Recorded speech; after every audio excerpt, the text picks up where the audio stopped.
And then the second question is, let's see if I can find it now. It's from Julie Cox. And thanking me again for setting up the channel and the Members Club, saying my talks are brilliant. Flattery, flattery. Now, she wants to ask a question about whether there were any parallels between Lady Margaret Beaufort's exercise of power regarding her marriage to Lord Stanley, when she has herself declared a femme sole, that's to say, a widow, of the status of a widow, even when he's alive, and taking vows of chastity later on, and so on, and her grandson Henry's abandonment divorce of Catherine of Aragon. And she asked me, do I think that the germ of Henry's idea of divorce was seeded by Margaret's action, in that extreme power meant that you could effectively end your marriage whatever the other party felt, and whatever their rights were. I think there are continuities, but I don't think that's the continuity. And again, remember, when Julie says how fascinated she is by Margaret Beaufort, as we all are. She's a very extraordinary woman. But there's a risk, again, of seeing her simply as a one-off, as a unique figure that pops up from nowhere. Once again, Margaret Beaufort was actually, in so much of what she did, she was following precedent. Because, of course, and again, it's the precedent of the reign of Edward IV. Because Edward IV, again, seizes the throne, usurps the throne, however you want to put it, and his father had never been king, Richard, Duke of York, and his mother, Cecily, had never been queen. Richard, Duke of York, is killed as part of that extraordinary bloodletting just before at Wakefield, in his head famously with a paper crown stuck over the gates of York. But Cecily, Edward's mother, continues as the king's mother. That's once Edward has become king. And you know what? She actually uses that title. So just as Lady Margaret Beaufort gives herself this quasi-royal title, My Lady the King's Mother, so does Cecily. In other words, Margaret Beaufort isn't doing something novel when she declares herself or when her son, when the two of them agree that she will assume that style. She is in fact following directly the precedent set by Cecily, Duchess of York. There is, of course, a difference. Cecily was only the widow of Richard, Duke of York. She's a Neville, she's of a grand family, but she's not royal herself. The royal blood, and there's a great deal of it, of Edward IV, goes through his father. Now, the difference, of course, is that such royal blood is very much less, that Henry VII, that Margaret Beaufort's son has, comes through her. So in a sense, in later doctrine, the later doctrine that's established by her grandson, by Henry VIII, when he puts women directly into the succession with both his daughters, both with Mary and Elizabeth, the precedent would have really meant that Margaret Beaufort should have been Queen Regnant, which would indeed, as she outlives Henry VII by a few months, and meant that Henry VII had never succeeded. But so what you have then is her title of My Lady the King's Mother is more than simply kind of saying Queen Mother.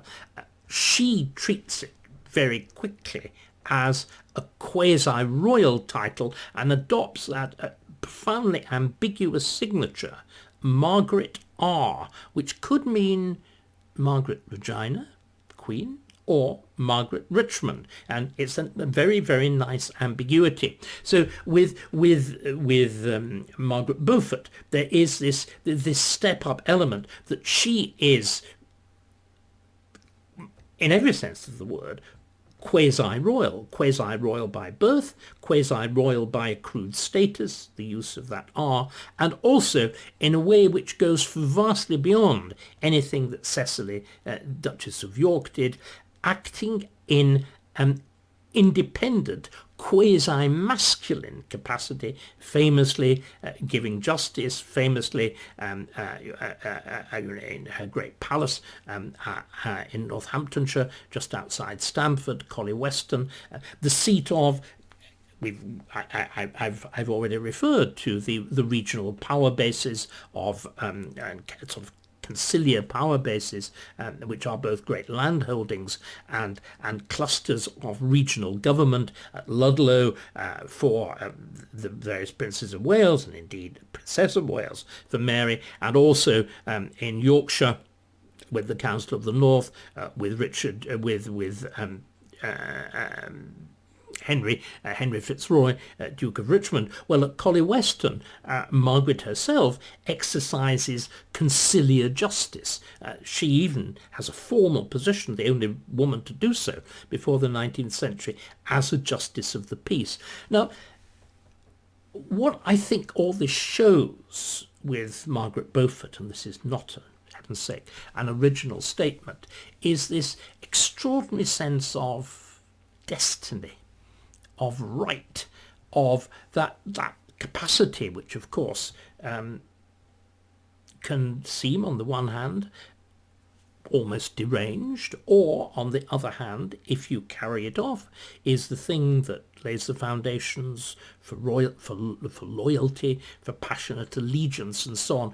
And Margaret has that ability. You look at how she's able to handle the extraordinary situation under Richard III, how quickly she turns it to her advantage, how she swings negotiations on the one hand with Elizabeth Woodville as Queen Dowager, or with the Duke of Buckingham as would be presumably claimant to the throne, and certainly opponent of the man that he's actually put on the throne, of Richard III. The way she handles those negotiations, her ability at arousing loyalty, the extraordinary calibre of the people that she's able to invoke, John Morton, Christopher Erswick, and whatever. These are people of extraordinary talent. She had this sense of a woman of destiny. And I think it's this, Julie, that really is what is handed on to all of the Tudor children. All of them have this extraordinary sense of the hand of God upon their shoulder, if you like it. All of them have this capacity to respond to situations with force, with leadership. All of them fine speakers. They all have that combination of self-belief on the one hand and the ability to express it and to persuade others of that too. And I think this is what is so striking with Henry, with what he does with the terrible remember, the divorce is a catastrophe. The need to break with the Roman Church is and should be a catastrophe. The impact that it has on his family, on tearing it apart, on tearing England apart, are catastrophes. Terrible, terrible consequences. And yet Henry, no doubt aided by Cromwell, but Cromwell's intelligence and so on would have been as nothing if Henry hadn't been able to take those things like grit and cover them in the pearl of royalty. I mean, remember what Henry was doing with the divorce, what Henry was doing with the break with the church was manifest breach of his coronation oath, a manifest breach of Magna Carta. The Church of England shall be free and all the rest of it. And yet he carries it through. He has this grasp, this holding of events, this ability to, I think, way ahead of Cromwell, to realise that the position as the claim to be supreme head of the church was one that he could actually carry off. And he takes the most profound risks. They're profound risks, but they're equally acted upon with astonishing political subtlety. You don't just rush in. This is why the divorce takes as long as it does. It starts in 1527. It's not accomplished for another 6 years. This is not, as my old teacher Elton used to claim, because people were too stupid until Cromwell came along with a flash of genius to realise that you had to use Parliament. It was because Henry was absolutely aware. Henry knew in his own mind from 1529 he'd persuaded himself, because of the collections of evidence accumulated under the direction of Cranmer on the one hand, and Edward Fox, all Cambridge men, Edward Fox, the Provost of Kings, Stephen Gardiner, the Master of Trinity Hall, and so on, all that mass of material that was accumulated persuaded Henry immediately that he was rightful head of the church, but he knew he had to proceed cautiously, cleverly, by a mixture of persuasion, of applying the tourniquet, the twist to the weak, of bribery, of everything else, which is why it takes so long. And in other words, I really do think we need to recognise in Henry not simply this sense of destiny, but the talents of a master politician. How else would you have remained on the throne doing what you did? And it is this appetite for power, which you see, you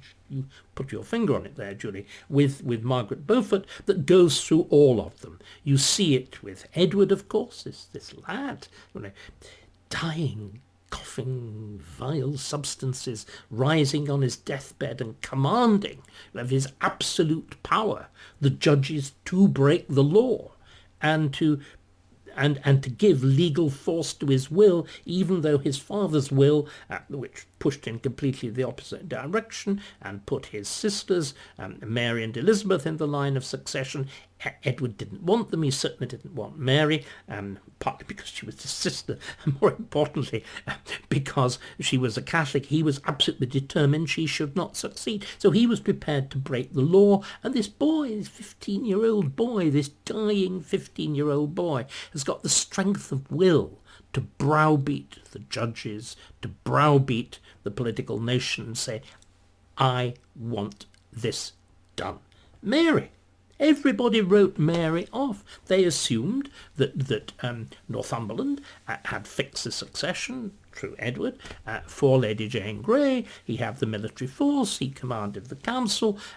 Everybody thought that Mary was a write-off, including the imperial ambassador, and that the best thing that could be done, if possible, was to get her out of the country. Mary doesn't accept that. Mary is determined. She knows she's the right to be queen. She shows the courage of a man. She leads her own troops. She defeats Northumberland. And again, Mary, we're used to thinking of the courage of Elizabeth. We need to think of the courage of Mary, the way in which Mary faces down Wyatt's revolt, the way she actually stands in the Guildhall in London on the hustings. That's where you go up to persuade the citizens to elect you. She goes up there and she fights verbally. She fights in a speech for her throne, that will to power. And of course, again, famous will to power in Elizabeth herself. The wonderful phrase of the Spanish ambassador, de Feria, the Spanish ambassador, as it's clear that Mary is dying, that Mary will not try to do what Edward had done and break her father's will, that Elizabeth will become queen. He comments that the members of Mary's Privy Council are, one would use a rude term, but are getting very worried indeed about what Madam Elizabeth will do to them. And she displays, that magnificent, contemptuous mercy. Just extraordinary. And again, when she comes under pressure from her own side, as it were, when there's a pressure on her in 1566-67 to marry, and a delegation from the Parliament, from the Lords and Commons at Whitehall, come within a whisker of threatening her with dethronement. What does she do? How does she respond? A magnificent, arrogant, blazing informality, the rising from the throne and saying, if I were... And again, the language is improper, and therefore all the more powerful. If I were put out of the realm in my petticoat, in other words, if I turned out naked, I could fend for myself. And that's the element of the Tudors. That, I think, comes from Margaret Beaufort. That's why we're still interested in them.